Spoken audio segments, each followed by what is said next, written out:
Y bueno, y finalmente esa premisa de Raúl de que la poesía no tendrá explicación para nadie, justamente porque esa comunicación se daba de manera directa en lo poético, ¿no? Y con esto concluyo. Gracias.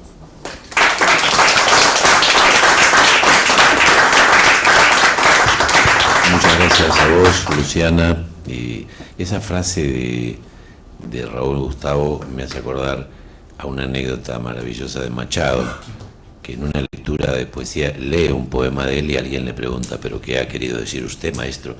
Y él dijo, lo que ha querido decir es, y vuelve a leer el poema, porque si hubiese querido decir otra cosa hubiera escrito otro poema. Le pasamos la palabra a Marimé. El micrófono, perdón. Muchas gracias. Bueno, después de que hable de haber hablado Marta y de Luciana, yo voy a pasar del Technicolor al blanco y negro, y no soy Bergman, así que no, claro, porque por favor. Pero bueno, en primer lugar agradezco a Guillermo y a Luciana por la amabilidad de haberme invitado. Celebro que exista el ciclo El Verso Argentino. Ya era hora. Aguante la poesía. Y bueno, yo voy a hacer una aclaración y a dar una disculpa. Yo no soy una especialista ni por vivencia ni por doctorado en la poesía, en Poesía Buenos Aires como revista. Sí he estudiado larga y fervorosamente a Edgar Bailey o Bailey, por eso me voy a ceñir a él. ¿Se escucha ahí bien? Sí, sí, perfecto. Okay. Bueno, sabido es que, y voy a leer, o voy a tratar de no leer tanto. Sabido es que Poesía Buenos Aires fue y es muchísimo más que una revista, de manera rotunda. Lo fue con creces a lo largo de 10 años de vida activa y jugosa, y en la actualidad afirmo que por su mérito excepcional es un monumento. Para la renovación de la poesía argentina marcó un antes y un después. Hizo las veces de usina, ya lo dijo Luciana, y de otra forma Marta, y de reunión de vertientes. Dio a luz e iluminó generosamente, motivo por el que acogió enorme variedad en su amplio y móvil haz lumínico, ya dieron nombres, y a la vez difundió su luz, con lo que posibilitó la apertura de múltiples caminos para muchos. Aparece Poesía Buenos Aires en el llamado medio siglo, según Furlan, un ámbito marcado por la posguerra que otro poeta, a veces teórico, José Isaacson, denominó en nuestras letras neohumanismo. Bueno, más allá de rótulos, que puede haber otros, interesa señalar que son coordenadas de profundo cambio. Por ejemplo, en la década del 50 en nuestro país aumentó la circulación.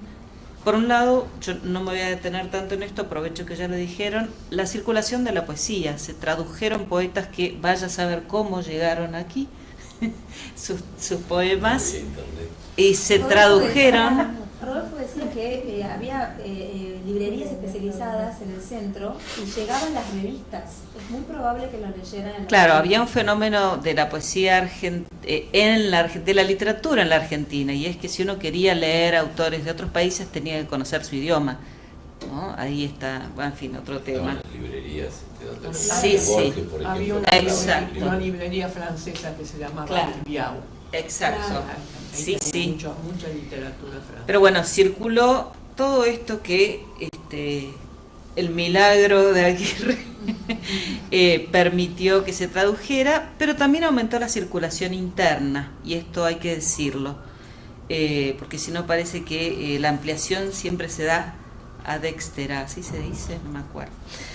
Es decir, que con creciente conciencia ya no se habló tanto solo de lo porteño, sino de distintos recortes provinciales y citadinos. Así, por ejemplo, hay, no voy a dar las referencias bibliográficas, pero puedo pensar en 7 ejemplos concretos de antologías poéticas, algunas de ellas primerizas.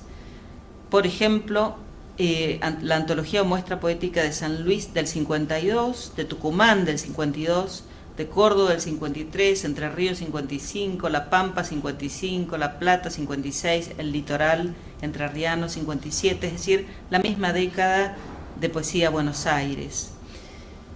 Solo como índice notable de estos puentes tendidos hacia las provincias, querré mencionar a Hugo Gola, que me parece que estaba en una de las diapositivas, poeta santafesino con quien Bailey encontró importantes puntos en común. De hecho, colaboró varias veces con la publicación Poesía y Poética que dirigía Gola ya en los 90, ¿no? En fin, en el marco de tan preciado objeto entonces como es Poesía Buenos Aires, Bailey, Edgar Maldonado Bailey o Bailey, castellanizado como a él le gustaba, creo, ocupó sin duda un lugar importante en ese agraciado momento inicial. Bailey fue una figura de peso, nacido en el 19, le llevaba como unos 8 años, ¿no?, a Raúl Gustavo Aguirre, y venía con la vanguardia a cuestas, por ejemplo, y sobre todo por la experiencia en relación con Arturo, bueno, y la revista Arturo, bueno, desde ya los manifiestos del invencionismo, etcétera. Ahora bien, hoy nos preguntamos, me pregunto, en fin, por Bailey en Poesía Buenos Aires. Esto excede por completo lo que puedo decir ahora. Entonces, decidí buscarlo o pensar en él en torno del año en que codirigió la revista con Aguirre. Específicamente, hablamos del año 56. Fueron 4 números que codirigieron. ¿Con qué índices hacer presente la poesía argentina en ese año? Bueno, ustedes podrán colaborar. Yo tengo más bien un zoológico japonés. Ustedes podrán colaborar, en fin, con otras cosas que vengan a la memoria. La mía muy acotada y mi pequeña enciclopedia dice que 56 es el año en que salieron, por ejemplo, algunos primeros poemarios de Hellman, es decir, salió Violín y otras cuestiones. También salió 4 murales de Miguel Ángel Bustos, hablo de primeros libros, ¿no? También salió Poemas con caballos de Héctor Biel Temperley, que en los últimos 20 años goza de, ahora es canónico. En fin, Alejandra Pizarnik publicó su 3er poemario, La Última Inocencia. Bueno, esto es lo poco que mi zoológico me permitió. En torno de ese mismo año, un Bailey todavía muy joven, pero ya aquilatado, publica los mentados ensayos, que tanto apreciamos quienes nos dedicamos a la poesía, a estudiarla, a enseñarla, a reflexionar un poquito sobre ella y a garrapatearla. Yo creo que, no sé si empezó la teorización sobre poesía, creo que si empezó, ninguno la superó. Voy a ser absoluta, total acá, pues. Pero lo digo convencida, son cosas de órdenes distintos, tiene una hondura en la reflexión que supera las teorizaciones de moda, ¿no? En fin. Un año antes, en el 55, es decir, a los 36 más o menos de Edgar, empezó a dirigir la colección Poesía y Literatura de Nueva Visión, para la que tradujo algunos ensayos muy relevantes como El escritor y su sombra de Gaetán Picón y De lo espiritual en el arte de Vasily Kandinsky, nada más y nada menos. La traducción de estos enormes textos encontró eco y quizás también alimentó, sin duda, la labor ensayística de Bailey, tarea que brilló casi con la misma pasión intelectual de su poesía. Y digo casi, y no me voy a desarrollarlo, yo creo de verdad que todo lo que desarrolla Bailey en sus ensayos, primero lo prueba, lo tantea, lo dice en sus poemas. Porque dicen, no, pero los ensayos, no, pero está todo en los poemas, está ahí todo. Y antes, entonces claro, llega a los ensayos con una solidez porque ya lo pasó por el filtro más arduo, ¿no? En ese año 56, Bailey da a conocer el ensayo El arte, fundamento de la libertad, donde de manera más extensa todavía que en realidad interna y función de la poesía, que si no me equivoco es del 52, me puedo equivocar, desarrolla, entre otros, el concepto de que la sensibilidad o la inclinación hacia el arte, o la falta de ella, es una cuestión que depende completamente de la educación de la percepción. Iba a venir uno de mis hijos, qué suerte que no vino, porque puedo decir libremente que elijo creer y practicar. Tengo 2 hijos que se dedican a la música. En fin, así que algo de razón tiene. Del 55 es el cierre de su segundo poemario, La vigilia del viaje, donde figura el multiplicadamente antologado Es infinita esta riqueza abandonada. Y del 55 también es el inicio del tercer poemario, Ni razón ni palabra, ambos publicados juntos en el 61 con el primer poemario en común. El segundo, La vigilia del viaje, bueno, es decir que el segundo tiene lo producido entre el 49 y el 55 y el tercero lo producido entre el 55 y el 60. En ellos se guarda entonces lo que se generó, digamos, en el inicio de Poesía Buenos Aires, en el inicio y en el año en que Edgar está acompañando a Aguirre en la dirección de la revista, ¿no? Voy a tomar de estos 2 libros que mencioné, el segundo y el tercer poemario, algunos fragmentos para esta remembranza y los voy a compartir con ustedes. Traigo aquí la primera estrofa del poema Las sombras y me permito imaginar la buena acogida brindada a quienes desearan acercarse a la luz que emite este monumento que es Poesía Buenos Aires. Voy a citar: deja que esta noche llegue hasta el borde del agua, deja que la sombra oculte poco a poco el mar. Él no interrumpe su ronda, no hace pausas en su camino y sigue cantando en tu corazón.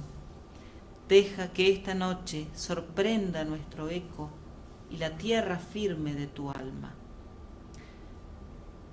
Sí, sabemos que hay un tú, hasta ahí llegamos.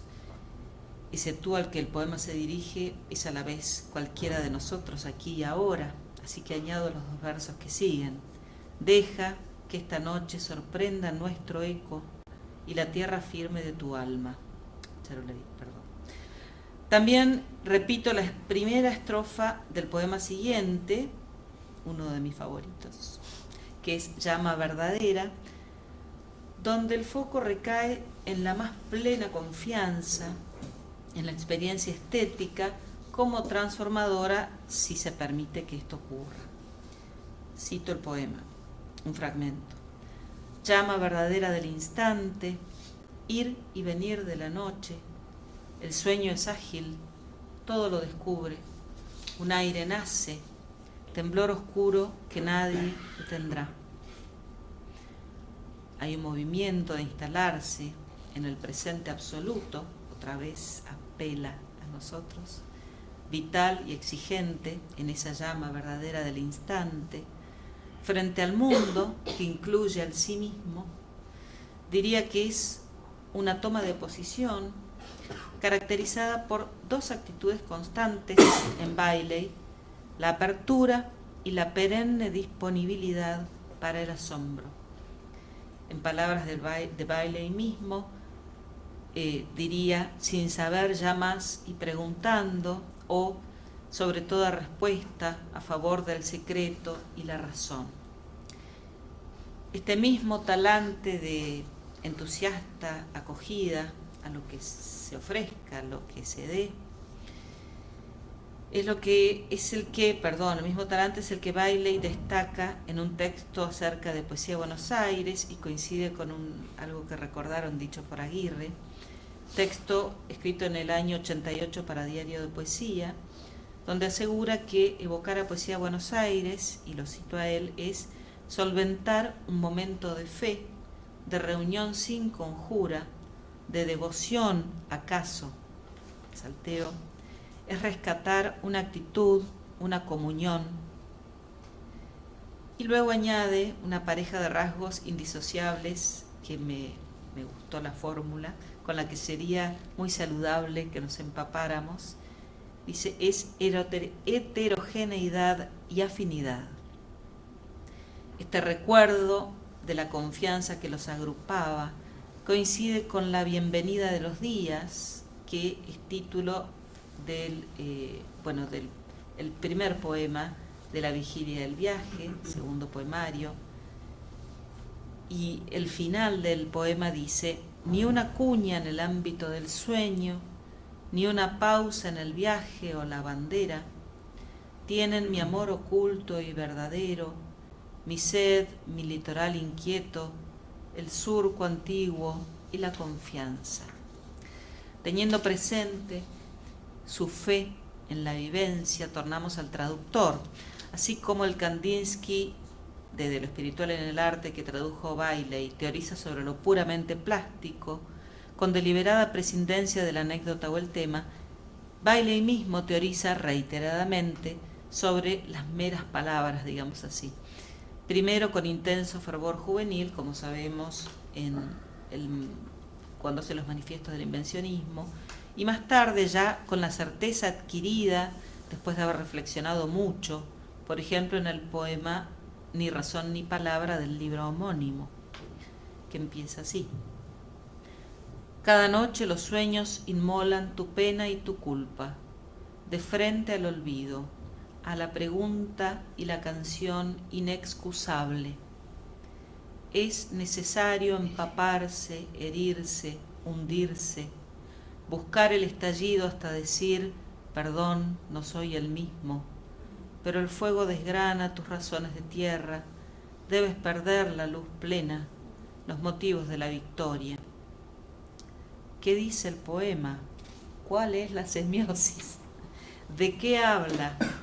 Podríamos arriesgar interpretaciones diversas, casi podría irle casi cualquiera, porque no hay ningún único concepto que lo encierre, ni una sola emoción que lo explique.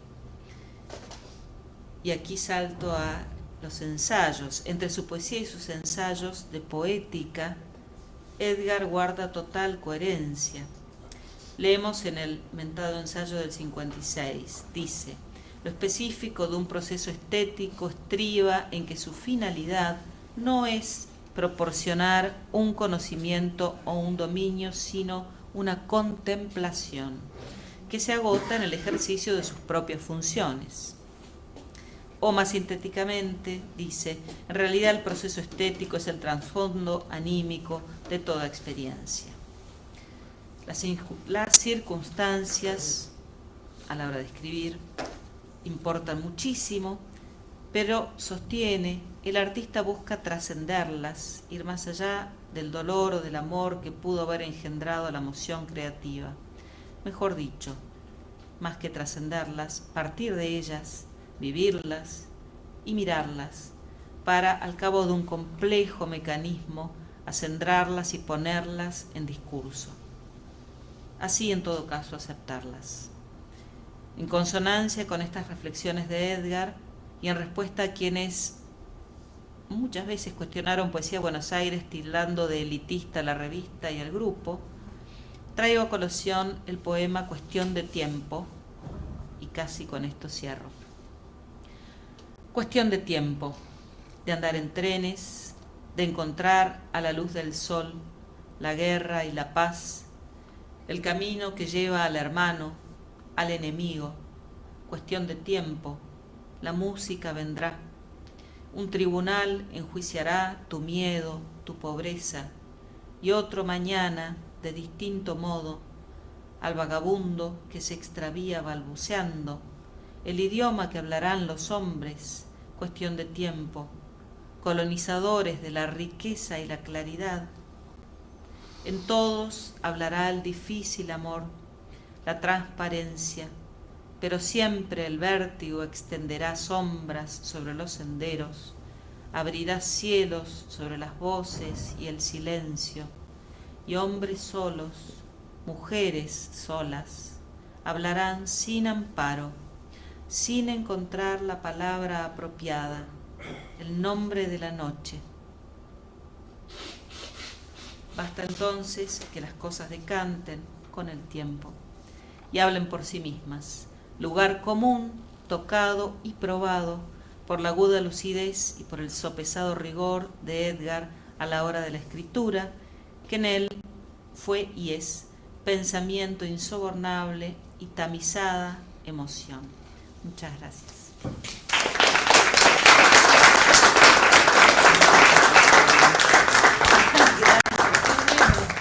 Bueno, muchas gracias, Marimé.